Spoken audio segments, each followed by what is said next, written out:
But I love when artists grit their teeth. That's always been the core of who I am.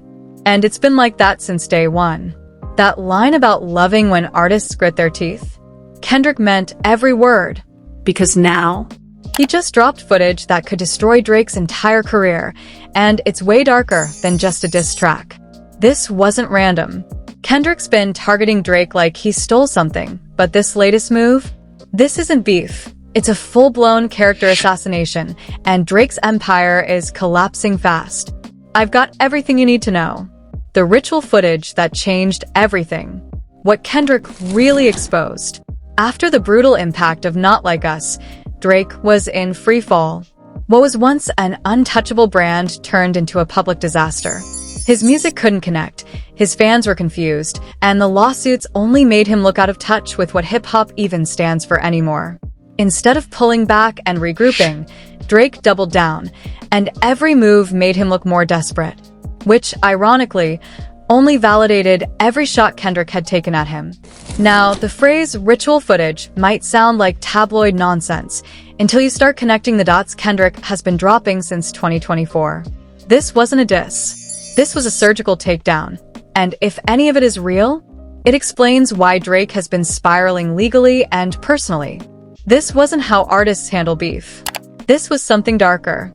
Kendrick's lyrics weren't subtle. He called out Drake for pedophilia, dragged in Certified Lover Boy, and even referenced Baka Not Nice past charges, pushing the beef way beyond music. But the most chilling part? It wasn't even the bars. It was the visuals, the timing, the almost too perfect execution of Kendrick's campaign. It's like he knew something real. That cover art, a satellite shot of Drake's mansion tagged with Predator pins, wasn't random. It was a direct hit. And it didn't stop there. People close to the situation started whispering this was too precise to be industry gossip. Kendrick wasn't guessing. He was confident, detailed, and surgical, the kind of calculated you only get when you've seen something with your own eyes. The precision of his allegations suggested someone who had seen evidence, possibly video evidence, of Drake's alleged activities. When we say ritual footage, we're not talking about rumors. Sources say it's real footage of Drake allegedly involved in activities that are beyond disturbing. We're talking behavior that's not just immoral, but potentially criminal. No, this footage hasn't surfaced publicly, and it might never. But the mere possibility of its existence explains why Drake came unglued. His legal team went nuclear for a reason, and his behavior changed overnight. People started noticing. Drake was off. Paranoid, restless, deflecting in interviews. He wasn't dodging bars anymore, he was dodging exposure. In one interview, believed to have happened while Kendrick was still holding the upper hand, Drake's answers were shaky, emotional, and uncharacteristically defensive. During a revealing interview that many believe was conducted while Drake was under enormous stress about what Kendrick might reveal next, his responses painted a picture of someone living in constant fear of exposure. When the topic turned to his personal life, his dating patterns, and his history with women, Drake didn't sound clever. He didn't sound slick. He sounded nervous, cornered. And now, the industry is watching. Because if even a fraction of this ritual footage is real, this isn't just a rap war. It's a reckoning. I probably will with them more if they are into cosplay. Not with me, just generally I just if You're weirder than I thought you were. That's a fact, for sure. This admission about being attracted to cosplay. Drake's offhand comment about being into cosplay? On its own, maybe it seems quirky. But in the shadow of all the allegations about his attraction to younger-looking girls, that preference takes on a whole new sinister tone, especially through the lens of what Kendrick's been accusing him of. The interviewer's reaction, "You're weirder than I thought," hit hard. Because by then, a lot of fans were starting to see Drake in a different light, and it wasn't flattering. You got no idea, honey. Honey, are you like a 60-year-old man? Honey? You use that word seriously in your life? Maybe it's a... Stop. It's making you say honey. You should stop saying that word. But maybe the most revealing moment, the one that screamed guilty conscience, wasn't in a lyric or interview. It was in the way Drake lawyered up. In January 2025, Drake filed a lawsuit against UMG in New York, accusing them of defamation and claiming they intentionally promoted Not Like Us, knowing how damaging the lyrics were. But let's be honest, that's not what innocent people do. That's what people do when they're scared of what might get exposed next. And the lawsuits didn't stop. They piled up fast. On November 25th, 2024, Drake hit UMG and Spotify with a RICO petition, claiming they were artificially boosting streams to sabotage him. Spotify denied everything in December. Then on January 15th, 2025, he filed another defamation suit, but by March 17th, UMG clapped back with a motion to dismiss, basically laughing him out of court. You lost a rap battle you started, but the desperation? It was bleeding through. In hip-hop, filing lawsuits instead of dropping tracks is seen as the ultimate L, the white flag. And for Drake to go that route, it wasn't just about protecting his brand. It felt like he was dodging legal disaster. The January 15th lawsuit, 91 pages long, even mentioned a May 2024 home invasion, where his security guard got shot. That wasn't rap beef anymore. That was chaos at his front door. While these incidents were officially unrelated to the Kendrick situation, the timing made them feel way too connected. Drake wasn't just dodging critics, he was living in constant fear. And suddenly, the whole ritual footage theory didn't seem so crazy. Because when you line up that footage rumor next to Drake's long pattern of creepy behavior, it starts to make way too much sense. That weird friendship with Millie Bobby Brown while she was still underage? Messaging girls before they turn 18?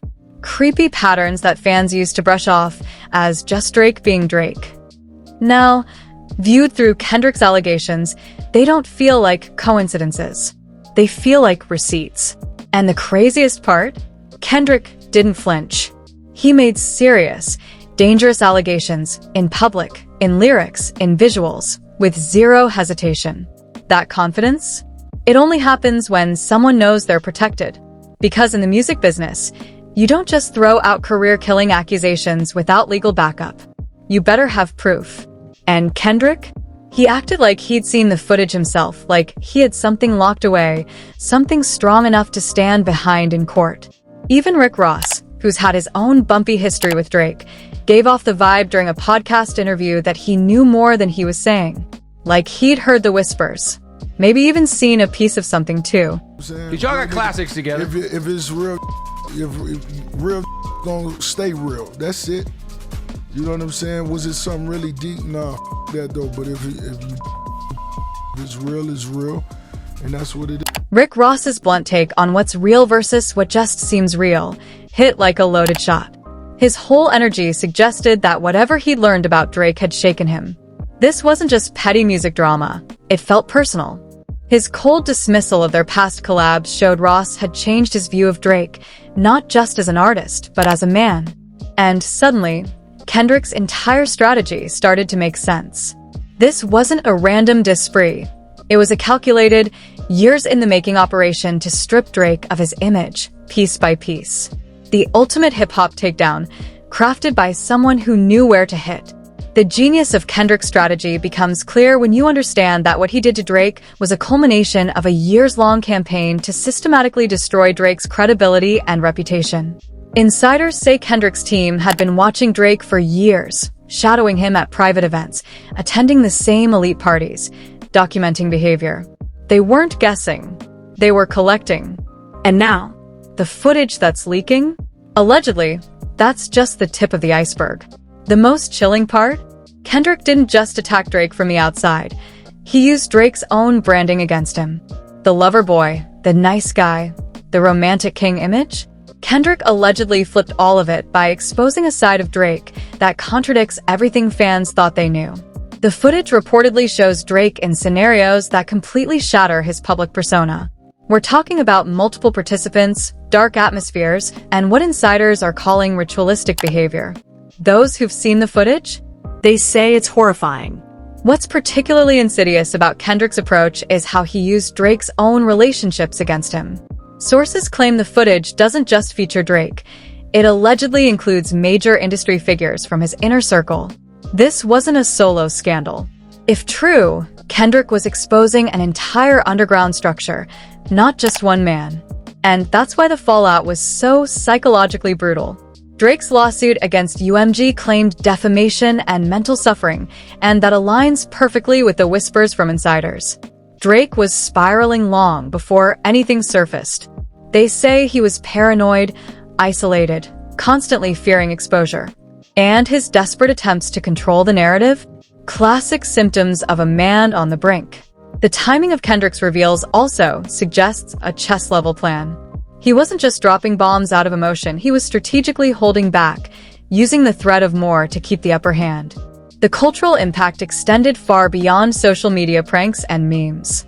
Almost overnight, outlets like Pitchfork, GQ, People, Vulture, Variety, and The New Yorker declared Kendrick the clear winner. But the unanimous wave of media consensus was suspicious, like they knew more than they could print. Because when every major outlet aligns instantly, it usually means something off-record is circulating, something not meant for public eyes.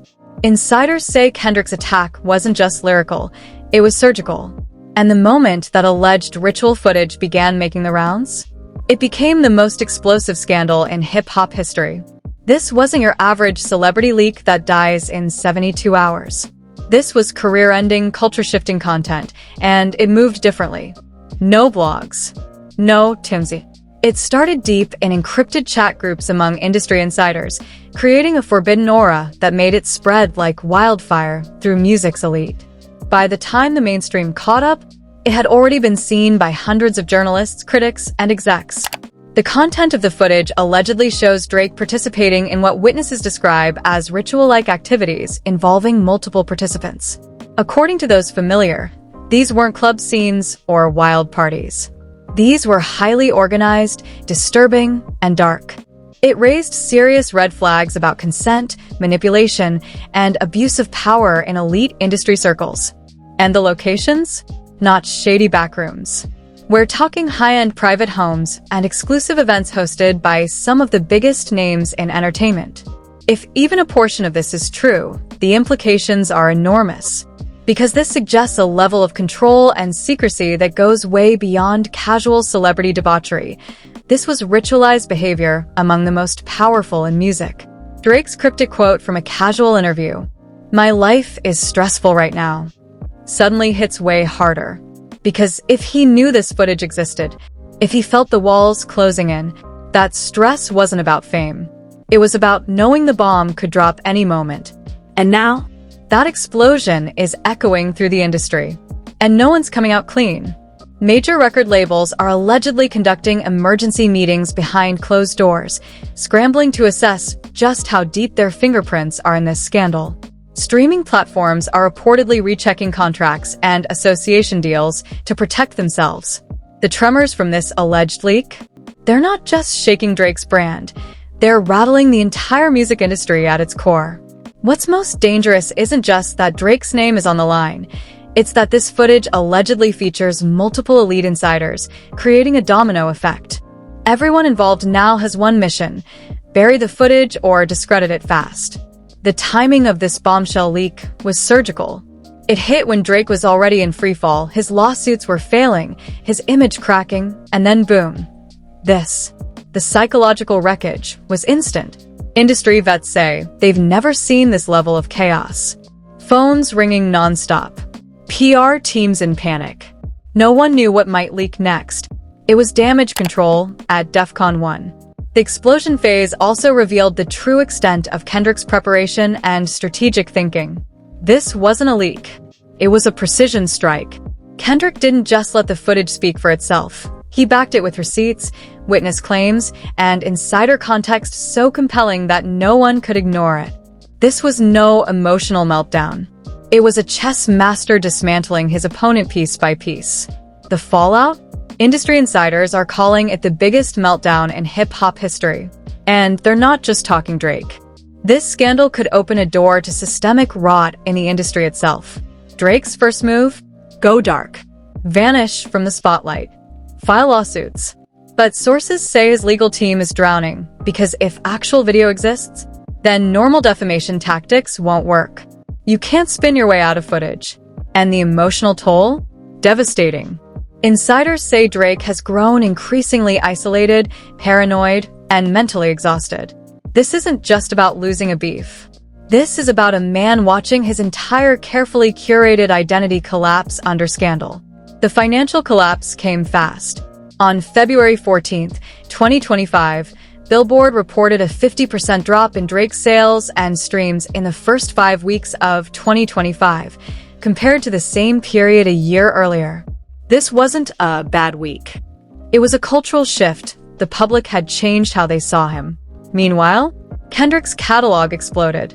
After the beef, his streams spiked 49%, and Not Like Us alone surged 440% in sales and 20% in streams after Drake's December lawsuits, proof that Drake's legal strategy only poured gas on the fire.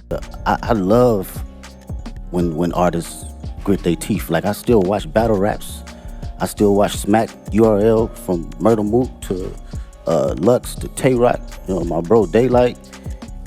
This has always been the core definition of who I am, and it's been that way since day one. The hits kept coming, and with every new piece of leaked info, fans weren't just shocked, they were connecting dots. It became a feedback loop. Every new allegation seemed to validate the last. And Drake's panicked court filings? They only made things worse. His public behavior grew more erratic, and fans began to see a version of him that matched Kendrick's portrayal. Insecure, reactive, unstable. It was a full-blown identity collapse. And here's the kicker. Even if the ritual footage never sees the light of day, Kendrick had already painted the picture. Through lyrics, timing, leaks, and precision, he made sure the image of the real Drake took root in the public mind. Kendrick didn't drop vague dices. He came with pinpoint confidence, the kind of confidence you only have when you're sitting on real ammo. The ritual footage was the final, nuclear piece, so damning, so dark, that even rumors of its existence were enough to send Drake into a tailspin of legal panic and public meltdown. Drake's unraveling, the impact of the feud.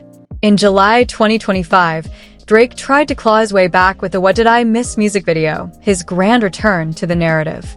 But instead, it was a masterclass in tone-deaf self-destruction. The imagery? Drake dancing beside loaded firearms, inspired by Gabriella Galimbert's America Guns photo series. It might have been bold if he wasn't already embroiled in lawsuits, violence allegations, and trying to paint himself as a victim of Kendrick's lyrical slaughter. The internet destroyed him. Platforms like X exploded with rage. Fans said it felt desperate, performative, and embarrassingly out of touch. Once again, Kendrick's attacks were getting vindicated in real time. Everything from Drake's aesthetic to his symbolism seemed to confirm the character cracks Kendrick had been pointing out for months. While Drake stumbled, Not Like Us kept rising. The track jumped 16 spots on Spotify's global chart and climbed again on Apple Music, proving fans weren't done with the diss. They were obsessed. Each time Not Like Us rose in the charts, it reminded the world of everything Drake was accused of and how Kendrick never missed a step. It became a digital prison, every stream a fresh reminder of Drake's fall. The culture had picked a winner. And Drake? He was left dancing next to guns, alone. What truly made this clash so heartbreaking was how it shattered what once looked like a solid friendship and deep respect. The Drake and Kendrick saga didn't start in bitterness. It actually began in harmony. Back in 2011, Kendrick appeared on Drake's critically acclaimed Take Care album, delivering the now iconic Buried Alive interlude, where he openly praised Drake as a real good dude in interviews. Just a year later, in 2012, Kendrick was opening on Drake's Club Paradise tour, and the two teamed up on Poetic Justice. Their chemistry suggested this was a bond built to last. But the first visible crack in that foundation came on August 14th, 2013. That's when Kendrick's verse on Big Sean's Control dropped, where he boldly named Drake, along with other rappers, brushing it off as friendly competition.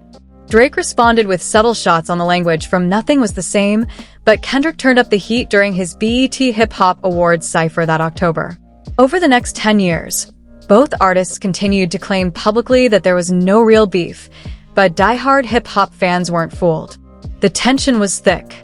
Disguised jabs popped up in tracks like Kendrick's King Kunta in 2015, followed by Drake clapping back after President Barack Obama publicly sided with Kendrick in summer 16. Then came the spark that lit the fuse. In October 2023, J. Cole's verse on Drake's first-person shooter called out the Big Three, naming himself, Drake, and Kendrick as hip-hop royalty. It sounded harmless, until it triggered the chain reaction that would birth the nastiest rap war in recent memory. Kendrick's response on like that hit hard and fast, leaving the fanbase split. J. Cole initially tried to fight fire with 7-minute drill on April 5, 2024, but in a twist that stunned the entire culture, he apologized and scrubbed the track from streaming platforms, citing spiritual discomfort. That left Drake standing alone on the battlefield, and his counterattack landed on April 13th with push-ups. The track climbed to number 17 on the Hot 100, mocking Kendrick's height and calling out his collaborations. Then Drake got bold. Maybe too bold. On April 19th, he dropped Tailor-Made Freestyle, using AI-generated voices of Tupac Shakur and Snoop Dogg to mock Kendrick. That move blew up in his face. Tupac's estate clapped back with legal threats, and Drake was forced to yank the song on April 26th. The backlash turned ethical. Fans agreed. This feud had taken a darker, more disturbing turn. But no one, absolutely no one, was prepared for Kendrick's nuke. On April 30th, 2024, Kendrick dropped Euphoria, a 6-minute surgical strike that soared to number 3 on the Hot 100 and tore Drake apart piece by piece. This wasn't a diss track. This was psychological warfare. Kendrick drilled into Drake's credibility, called out his parenting, and even accused him of plastic surgery. He didn't just diss Drake. He questioned his entire identity as a hip-hop artist, painting him as a sellout chasing clout instead of bars. The chaos didn't stop. On May 3rd, Kendrick returned with 616 in LA, a direct parody of Drake's timestamp songs. But this one cut deep. It accused Drake of harboring moles inside OVO. Kendrick clearly had receipts. That same day, Drake came back swinging with Family Matters, leveling accusations of domestic violence at Kendrick and even dropping a bomb, claiming Kendrick's son wasn't really his, but actually the child of Dave Free, Kendrick's longtime manager. These were not just casual jabs. These were life-ruining allegations that had never seen the light of day before, signaling a terrifying new phase in the war. But Kendrick's next move would prove that Drake had gravely miscalculated. Within hours, Kendrick unleashed Meet the Grams, a lyrical nuke so precise and brutal that it silenced the entire rap game. Though it peaked at number 12 on the Billboard Hot 100, no chart position could capture the emotional and psychological impact it delivered. The track unfolded as intimate, venomous letters to Drake's closest family members, accusing him of hiding a secret daughter and leveling jaw-dropping claims of sexual predation and sex trafficking. The song's intensity left fans squirming, like they'd just witnessed a personal diary set ablaze in public. And still, this wasn't even the final blow. Meet the Grams was just a setup for what would become the most talked-about diss track in hip-hop history. On May 4th, 2024, Kendrick released Not Like Us, produced by Mustard, and it instantly exploded to number 1 on the Billboard Hot 100. The track didn't just trend, it rewrote history. Not Like Us wasn't a rap battle. It was a public execution. Kendrick accused Drake and OVO of pedophilia, rapping spine-chilling lines like certified lover boy, certified pedophile, and Drake, I hear you like them young. The cover art was equally explosive, featuring predator pins stuck into Drake's Toronto mansion. The internet lost its mind. This wasn't bar-for-bar combat. These were allegations that could wreck lives and careers. Kendrick had dragged Drake's name out of the hip-hop world and into a much darker cultural conversation, one that couldn't be undone. And that's a wrap. Thank you for watching. If you loved this deep dive, hit that like button and check out more raw, unfiltered content right here on the channel. Stay sharp, and we'll catch you in the next one.